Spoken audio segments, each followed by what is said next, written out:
So I had a chance to see the footage from Rich Homie Quan's funeral of his family, his father, his siblings, his kids, and just some of the other interviews and things he had done recently. And I gotta admit, it struck a nerve because I lost my brother to addiction, and it's actually the anniversary of his passing this month. It was yesterday. And so much of that story just reflected his. Like, I don't know, it was weird to me. Like, it was almost as if I was kind of reliving what I went through with him, watching those videos and listening to their testimonies. And yeah, it kind of took me back through my own experience with my brother. And I don't know, it's just like something has to be done about addiction because it's taking black men out left and right. You know, something has to be done about dealing with our pain and healing. And you know, it's something I didn't understand myself, honestly, until recently. My brother and I got into an argument one day, and he actually said that to me, like, you don't get it. And in that moment, I didn't realize he was so right. I didn't get it. I didn't understand it. And now I'm coming to a place where I actually do. And I have so much compassion for people who struggle with that. Like, you don't even realize everything that goes into it. And so I wrote a tribute to my brother that I'm just gonna read because I want him to know that his life mattered and that I cared about him deeply. I didn't mourn my brother's passing. I was spiritual bypassing, trying to survive my day-to-day because life had become so chaotic and I was still dealing with my father's passing. It was too soon for me to process anything else in my day-to-day life as well. So I played the everything happens for a reason, he is still with us game. Maybe I was numb because of the shock and surprise. Maybe I was numb because I saw it coming a mile away as well. How can both be correct at the same time? The contradiction of life, I guess. I'll never forget that stare we held the last time I saw him alive. It was in a prison visiting room, and almost as if we both knew that was the end in some weird way. My sister and I walked to the door, and he stood and looked on from the back area. I turned around as we approached the door to look back, and there he was with an almost blank look on his face. We locked eyes and held it for a good 10 to 15 seconds. Then I waved and we headed out. That day, I had come from New York City just to visit him. This is maybe April because we were wearing long sleeves but no coats. I also had this weird push that said talk to him about his addiction and cycling through parole and jail. He had gotten another hit for what I don't remember, but it was a pattern in his life that I wanted to know if he was exhausted by. For reasons I don't recall, I didn't utter a word. I sat there with him wanting to speak on it, but saying nothing. I was unusually quiet, which he pointed out. I could not really pinpoint why.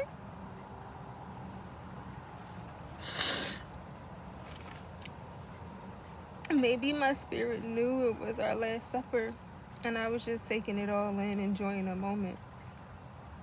Maybe prison visiting rooms aren't the best place for that type of conversation. Maybe because our sister was there and I didn't have privacy. I feel a world of guilt not acting on that desire to this day. Could it have saved him? Would he have left and not bought drugs to get high immediately after? Did I fail him? Am I to blame for his passing? Maybe this impacted my morning. There were 2 moments he was asking me to help him make money as an entrepreneur, and I failed to do it both times. He had an idea for trucking and had gotten his CDL, but no one would hire him as a felon. He wanted me to establish and run the business, and he would drive. His thinking was my brain and his effort and manpower. We could be successful, and he was right. We could have. I was too wrapped up in my grief from my father's passing and didn't want to devote time to that. This was before all the laws passed for felons to be reintegrated into society in a humane way, and companies were offering opportunities like they are now.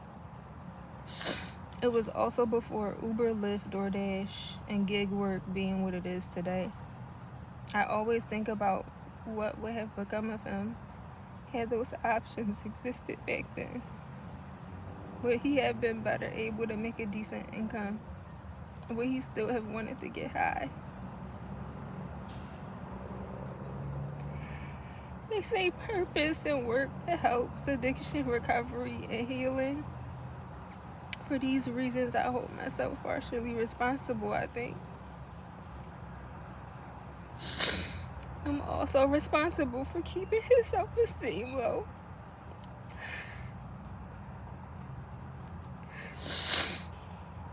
During an argument of ours, he was slightly high and asking me about something he was supposed to come to NYC and help me with, and never showed up or called. I was angry per usual and didn't take well to his casual conversation without addressing that truth. So I got kind of snide with him, and he didn't take well to that, and we blew up in my mom's living room. I was hurt by what he did and not helping me, and instead of just saying that, I responded out of anger and pain, as most traumatized people do. I had lost my father, and I needed to know I had a man in my life who would show up for me. So I called him a junkie because I wanted him to feel what I felt from his actions, and he left.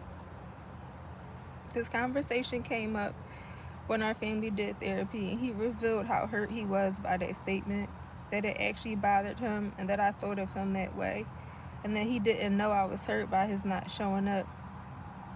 In that moment, I felt convicted, and I feel convicted to this day because I knew he suffered and how he viewed himself. I knew he didn't see himself as enough.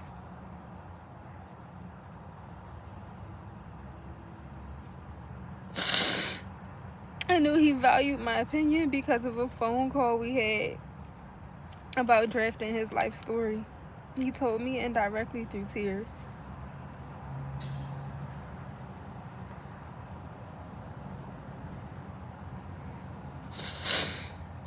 He shared how he was struggling with it because nothing in his life had ever worked out. So why would that be different? That was the first time I heard him cry and felt his pain coming through. While a mistake in a moment of anger, I may never forgive myself for making that statement and trying to break down an already broken man.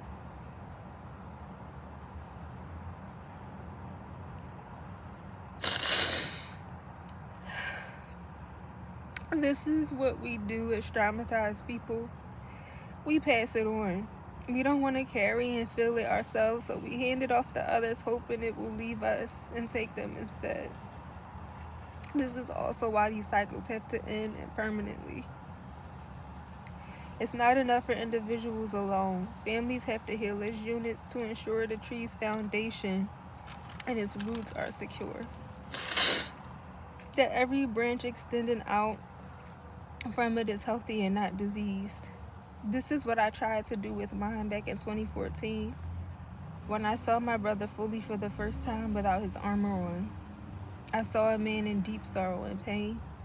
I saw a scared and scarred boy who never got support, love, and validation he needed to fully enter manhood. I saw a traumatized person finally in position with space and permission to exhale all he had been holding on to release a breath that eventually and still took his life.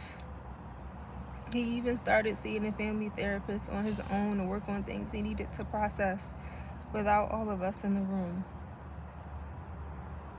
Still, he would pass from addiction just 1 year and a few months after that experience, literally 5 days after coming home.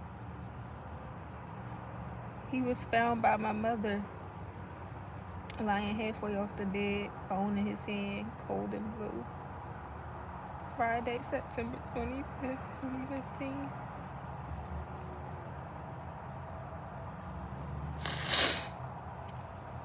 He hadn't shown up to work that day, and his friend called my mother's phone to ask where he was because he wasn't answering his phone. I'll never forget the day because it was my first at a new job. I had just arrived at work when I received a text message, Omar passed. Time stopped.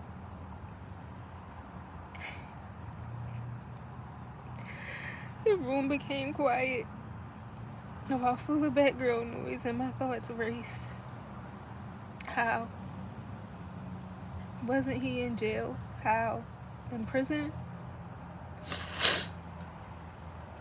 This shock set in again because I saw it coming, or it was expected.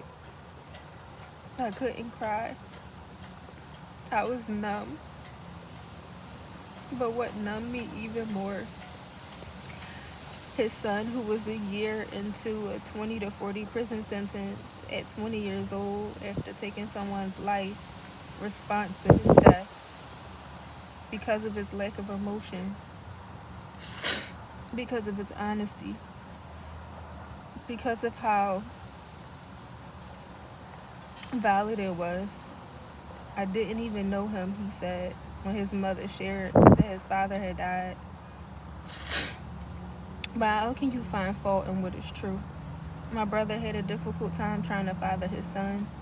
And not to remove blame, because we all get to make choices in life, but it's understandable that he stumbled, given his own father, also a felon, who he had multiple prison stints with, was never present to show him how. I believe his son's felony and incarceration had a huge impact on him, maybe even causing him to use so early after his release from jail. Despite the tough exterior, my brother was a sensitive soul who loved family deeply and needed lots of love he never received, so just didn't have the tools or ability to figure it out on his own. He admitted to my mother outright that he failed his son shortly before his passing, as my nephew was going through trial. He admitted to having seen the pattern of his father, him, and his son all being sent to prison and robbed of the best years of their lives after reading a book called The Project. He also admitted interest in a relationship with his father to make up for the lost time, which never really panned out for him. He was a wounded and sensitive soul, constantly running as if lost through substances and imprisonment, looking to be found and freed. And freedom he got, just not on this earthly plane.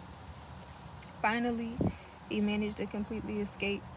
I just hope and pray wherever he landed next provided him all he was longing for.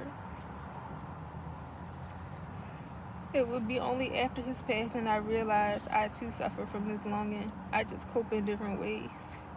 So my brother and I had more in common than I ever know. Omar, I need you to know I'm so sorry, and that I realized I'm a junkie too.